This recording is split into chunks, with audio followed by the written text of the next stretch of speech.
Hey everybody, Joe Haygood here, aka mclazyj. We're back. It is, what day is it today? It is Monday. Yeah, it is Monday. And we are rolling through one of my old hoods for work. I'm over here in the Cerritos, Lakewood, Bellflower area. Excited to do some drone footage, although my drone footage got killed a little early because apparently somebody hadn't cleared everything with the high school. So that's what happens sometimes. You have too many people with the hands in the cookie jar and not everything gets cleared the way it's supposed to. But that's all right. Nobody's fault. We move on. But yeah, it's going to be a short one today. Finally got some editing back on track. After being sick, it seems like for the last 2 weeks, nonstop, coughing, phlegm. I sound a lot better, but I still have like the occasional big, giant, loogie phlegm thing coming out. And, but yeah, I got our day 4. It was kind of a bittersweet episode. Yes, it's always bittersweet when it's the last day of your cruise. It was a sea day, so you're kind of thinking like, oh, this is my nice rest and relaxation day. Get some sun, get in the jacuzzi, get in the pool, maybe do some stuff around the ship. But, you know, Tammy was feeling very sick, which we then found out after we got home and got some tests for her as it got worse, that she had COVID, unfortunately. It sounds like a bunch of people on our ship got COVID. There were about 40 people in our Facebook group that seemed to have come down with COVID, unfortunately. So she wasn't like particularly feeling great. It also was very overcast. It drizzled on and off. It was windy. It just, after having great embarkation day weather, like it started off a little gloomy, but it was really good when it finished. And by the time we got going, we had nice sunny skies. Monday we had nice sunny skies. Tuesday in Ensenada, really nice sunny warm weather. And then it was like a switch flipped and it was like, all right, time to be drizzly and gloomy. And but yeah, you know, you can't win them all. California cruises can be hit and miss sometimes when you're out in the open sea. But overall, we had a good cruise. Learned a lot about Carnival. Some things good, some things bad. But yeah. Now we are prepping for our trip to Tokyo. And right now we're sitting at about 114 days. You know, it's coming pretty quick. You know, all of a sudden here now we're in the middle of October and we leave the very beginning of February. So we've got November, December, and January, essentially, and then a handful of days at the beginning of February. We leave on the 4th of February, so it's coming fast. I am trying to prepare for the weather.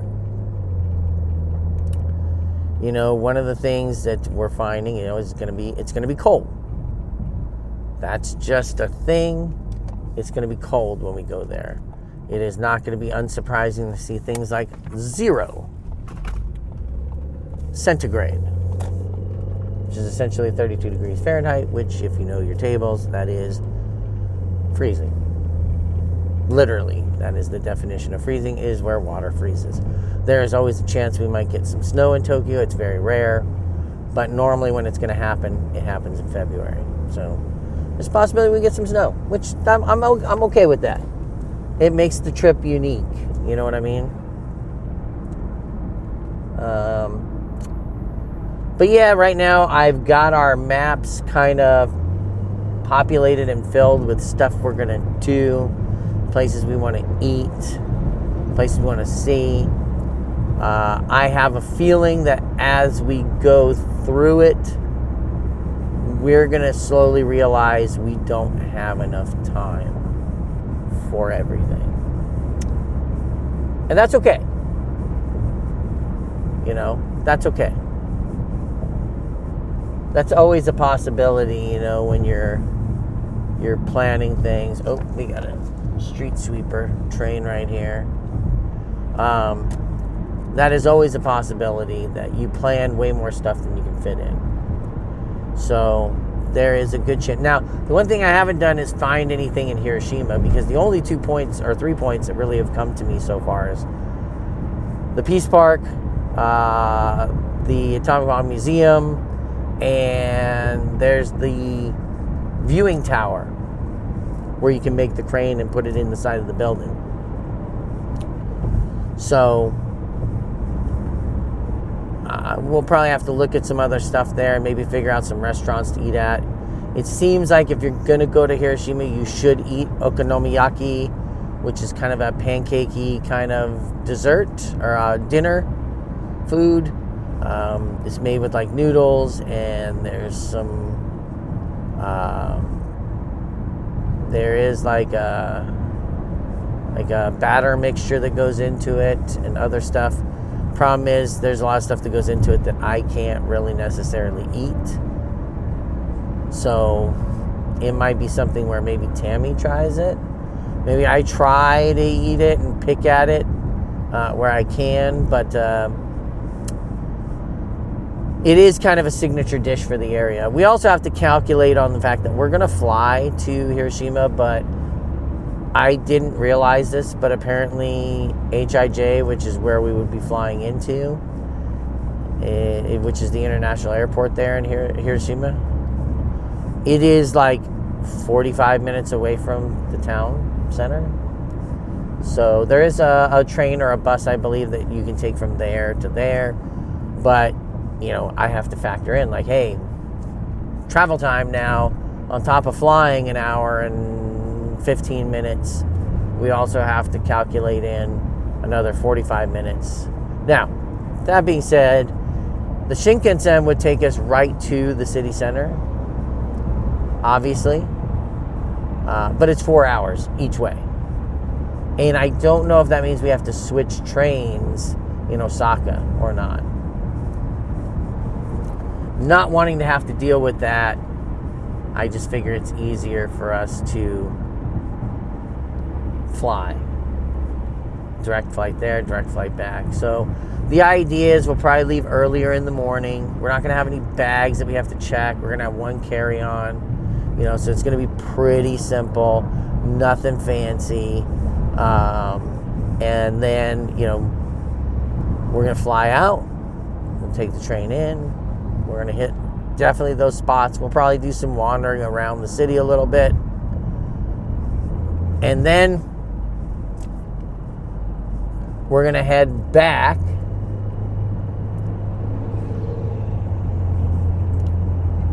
we'll head back in to the airport probably, and look for I haven't decided our flight, but my guess is we'll probably take like maybe a 6 or 6:30 flight back. Maybe we'll leave at like 8, so that way we can arrive at like 9:30. By the time we get 11, and it probably means to get back to the airport for like, let's say, a 7:30 flight.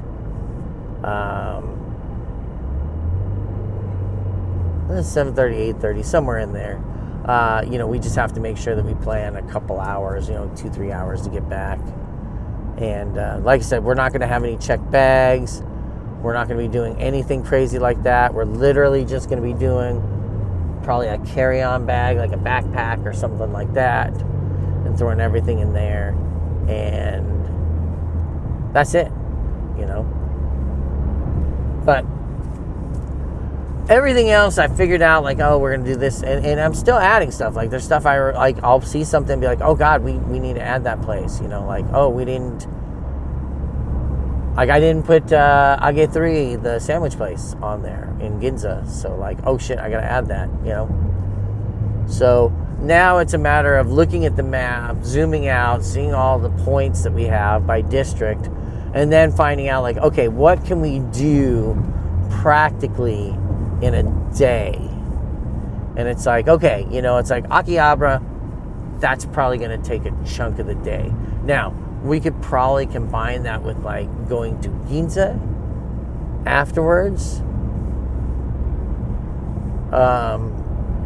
But also it depends on how early some of those places open. Like a lot of times you find out, like in Japan, things don't open till like 10, 11 o'clock in the morning. So you try to go to a store and it's not even open. And that's a lot of downtime you burn with the day. Now, you can try to find things to populate those periods so you're not like sitting here with this downtime. But yeah, so like, one of the things I'm thinking is like, hey, we can go to like Flippers in Shibuya and get some breakfast because they open at 9 and that's a pancake place. And we can go there for like 9, figure maybe we get sat down by 10, we eat, and then boom, we walk right over and start going to some of the stuff in Shibuya and knocking that out. So it's just a lot of trying to plan and trying to find stuff that you can populate into areas. For instance, like, trying to find, like, when does the Skytree open? What do we book our tickets for that? Are we going to try to go in the morning? We're going to try to go closer to the afternoon, evening. If that's the case, what can we do before that? Like we were talking about, hey, we can do a kimono rental. When does that open? Taking pictures at the temple, at Sensoji Temple, and then and doing some shopping there, and then we got to go back, get out of the kimonos, then go over to Asakusa, and go to the Skytree, and then the mall that's around the Skytree too. Plus, there's an aquarium in there that we might want to do. So there is a lot of stuff, and you're trying to pack everything you can into your days. And then there is that kind of balance too of like, I don't want to put too much in and wear myself out physically. But like, we know 2 of our days are going to be tied around Hiroshima and Tokyo Disney. So doing those, that's going to tie up a chunk of the day on both of those. Disney could be more, could be less, because a lot of Disney is going to be based around the idea of how long are we staying at the park. Our main focus with Tokyo Disney is we want to do the Baymax ride. We want to go to the Baymax store.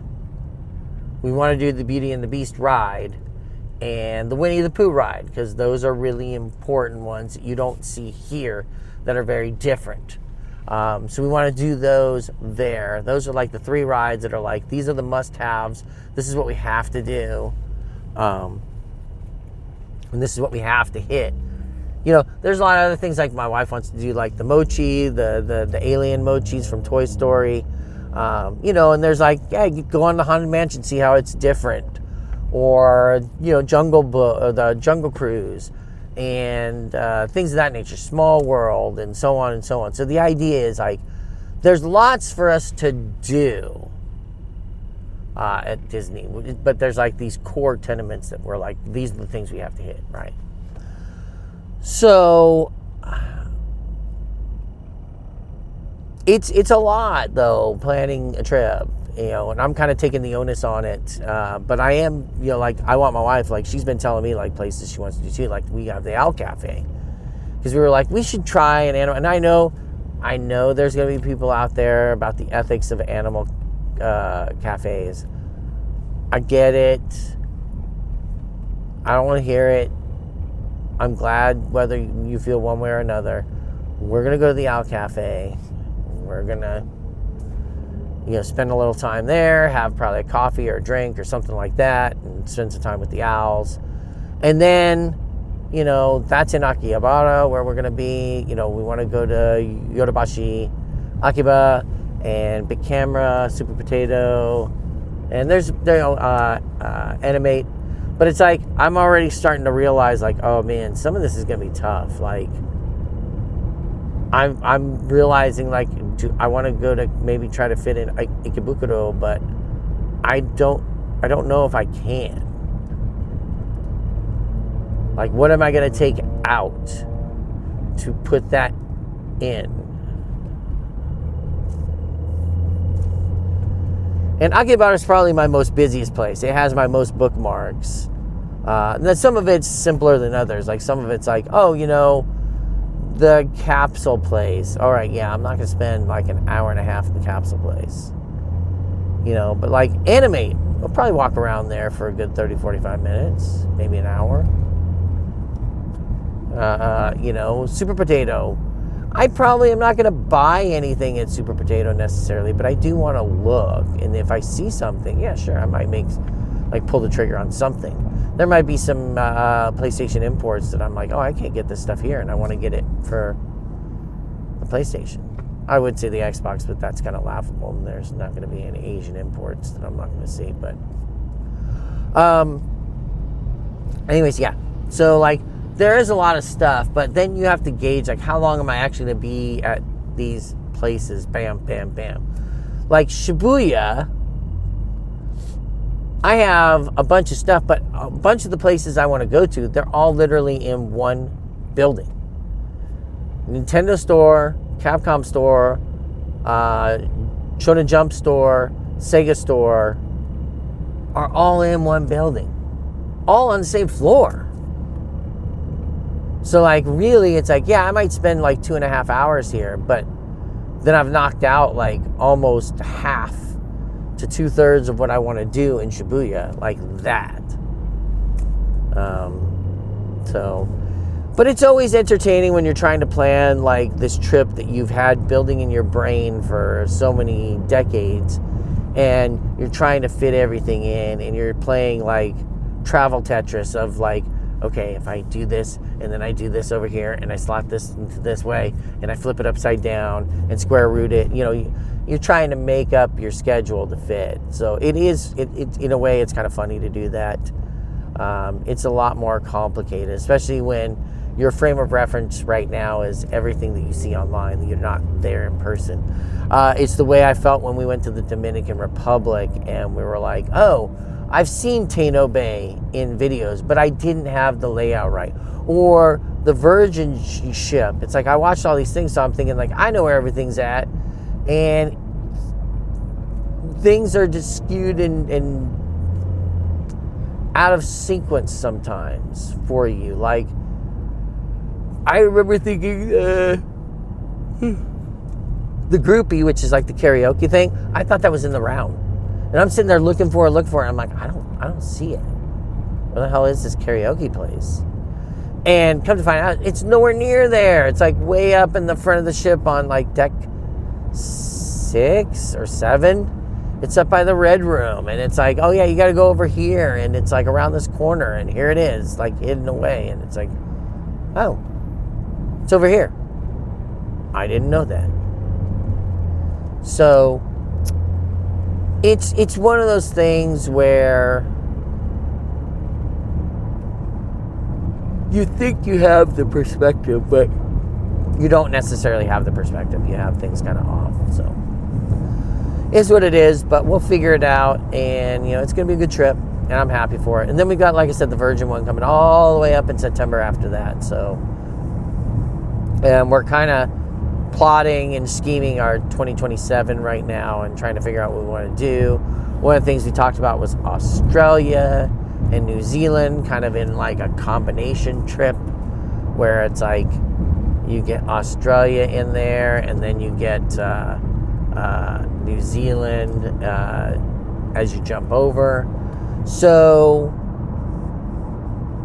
it would be fun to like 4 or 5 days in Australia, and 3 or 4 days over in New Zealand. And because we know, like, for us in Australia, it's like, I know there's a lot of people like, oh, you just got to go to Darwin, you got to do this, you got to do that, blah, blah. It's like, Australia's a big continent, we're probably not going to get to all of it. But our thought process is like, hey, do a couple days in Sydney, do a couple days in Melbourne, then fly over to New Zealand, and maybe do like a handful of days in like Auckland and Wellington, and then fly back to the States. And so we're working on it, and we're figuring it out just like everybody else is. So who knows? All I know is like it's fun to travel, and I'm glad that we're getting to finally do some of this stuff. I know my kid will look at me like, "What? You wait until I got out of the house to do all this?" It's like, well, it's expensive, man. But he got to go to a lot of places, and we did a lot of travel with him too. This is just kind of travel for us to do some of our bucket list things that we want to do, and do some cruises. We also talked about too, like 2027, maybe we do a couple cruises that year and try to knock out some different places that we haven't been able to do cruises before. Like we thought about doing a Baltic cruise and going through like Germany and Lithuania and Latvia and Estonia, Poland, Helsinki, Finland, Sweden, Denmark, kind of hitting like a bunch of those places. And we thought that would be fun. That would be a neat thing to do. So, we'll see how things shake out. But good news is, like I said, we're back. Things are getting back to normal. I am feeling better. My wife is feeling better. And now, like I said, all of our plans are kind of just focusing in on this Japan trip and make sure we have all the stuff we need. We got to go to Uniqlo as we get into the winter and buy some heat tech stuff. I would like to buy it there because it's probably cheaper, but I know the first day I am very susceptible to cold. And I don't want to be having to shiver my way around to get that done. So I think we'll probably get some heat tech stuff, like some undergarments for our upper body, lower body, and then, bundle up in layers after that, And we'll, like I said, we'll see how it all goes. So, yeah, anyways, till next time, thanks everybody for watching. Thanks for hanging out. Thanks for all those people thanks for people that came into the lunch stream today. That was really awesome. Really appreciated that. Everybody that's been watching the Carnival Forense stuff, I'm really surprised how those videos are taking off. If you haven't already, go check out the Virgin one too. Put a lot of work into that one. We also have our Bonaventure Hotel tour that we did. And you can even see the first travel vlog I tried to put together that fell apart in rather drastic fashion with Palm Springs.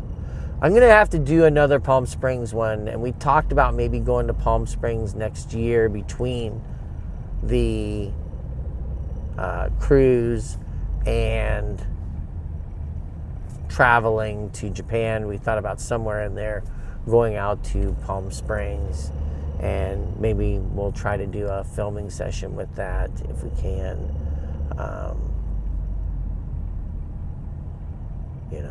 And just go and have a good time. I don't need to go to El Paseo Street anymore because I did that whole district, but I really do want to do like a downtown Palm Springs thing and really put that together and do a lot of filming and talking about it and us having a nice dinner and getting dressed up, being fancy in Palm Springs. So anyways, that'll do it for us. Thanks everybody. We will see you in the next stream, vlog, or video. Until then, again, make sure you like, follow, subscribe wherever you're at. If you're enjoying the content, it definitely helps us.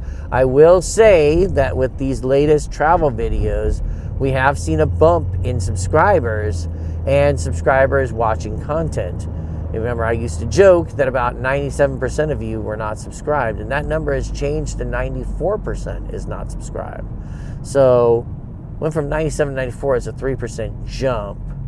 And we basically doubled subscriber, views, which is really nice. It means that you're coming back and you're watching content on a regular basis. So thanks for that. So until next time, thanks everybody for watching. Have a great morning, afternoon, evening, wherever you're at. And we'll see you next time. Bye.